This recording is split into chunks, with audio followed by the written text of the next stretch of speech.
கர்த்தர் உன்னை தினமும் தேடி வருகிறார் என்ற தலைப்பில் அதிகமாக தியானித்து வருகிறோம். இன்று கர்த்தருடைய வார்த்தையை தியானிப்போம்.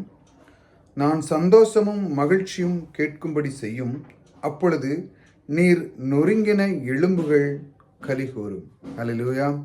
தேவன் பாருங்க, நம்முடைய ஆண்டவர் நமக்கு எவ்வாறாக இருந்து நமக்கு கலிகூற பண்ணுகிறார். அவருடைய அநாதி அன்பினால் நமக்கு ஒவ்வொரு நாளும் நாம் கேட்கிறோம், எனக்கு மகிழ்ச்சியும் சந்தோஷமும் கேட்கும்படி செய்யும் என்று.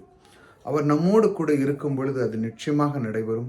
ஒவ்வொரு நாளும் அவருடைய வார்த்தையிலே, அவருடைய வசனத்திலே, அவருடைய வாக்கு தத்துவங்களை ஒவ்வொரு நாளும் நாம் எடுத்து அதை தியானித்து நம் உள்ளத்திலே வைக்கும் பொழுது இந்த சந்தோஷமும் மகிழ்ச்சியும் இது நமக்குள்ளே வந்து சென்றடைந்து விடும்.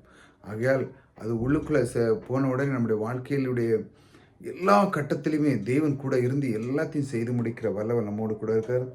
அப்பொழுது நீர் நொறுங்கின எலும்புகளே கலிகூரும். அவர் சொல்லுகிறார், உன்னுடைய எந்த ஒரு குறைவுகள் இருந்தாலும் எது இருந்தாலும் அதைகளெல்லாம் நீக்கி, உனக்கு எல்லா சோர்வுகளெல்லாம் நீக்கி, துன்பங்களெல்லாம் நீக்கி, எப்பொழுதும் மகிழ்ச்சி வெள்ளத்திலேயும் உனக்கு சந்தோஷ வெள்ளத்திலேயும் நான் தருவேன் என்று அவர் இன்று வாக்கு கொடுக்கிறார்.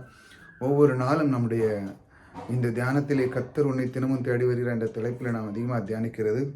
அவர் சொல்லுகிறார், நான் உனக்கு நொறுங்கின எலும்புகள், அதாவது உன்னுடைய குறைகள், உன்னுடைய இயலாமைத்தன்மை, உன்னுடைய எத்தனை காரியங்கள் செய்ய முடியல என்று சோர்ந்திருக்கிற அந்த தன்மை, முடியாது என்று சொல்கிற அந்த தன்மை, இதையெல்லாம் நீக்கி முடியும் என்கிற ஒரு நிகழ்வுக்குள்ளே நான் உன்னை கொண்டு வந்து உனக்குள்ளே நான் என்ன வைக்கப் போகிறேன்னு பாருங்க. சந்தோஷமும் மகிழ்ச்சியும் கேட்கும்படி செய்யும் என்கிற அந்த மனம் அதுக்குள்ளே வந்துவிடும். ஏனென்றால் தேவனுடைய வார்த்தையிலே நீங்கள் நிலைத்திருக்கும் பொழுது இதையெல்லாம் தேவன் உங்களுக்கு ஆயத்தம் பண்ணி வைத்திருக்கிறார்.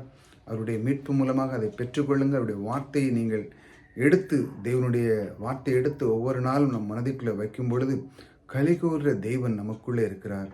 கர்த்தர் உங்களை ஆசீர்வதிப்பார்.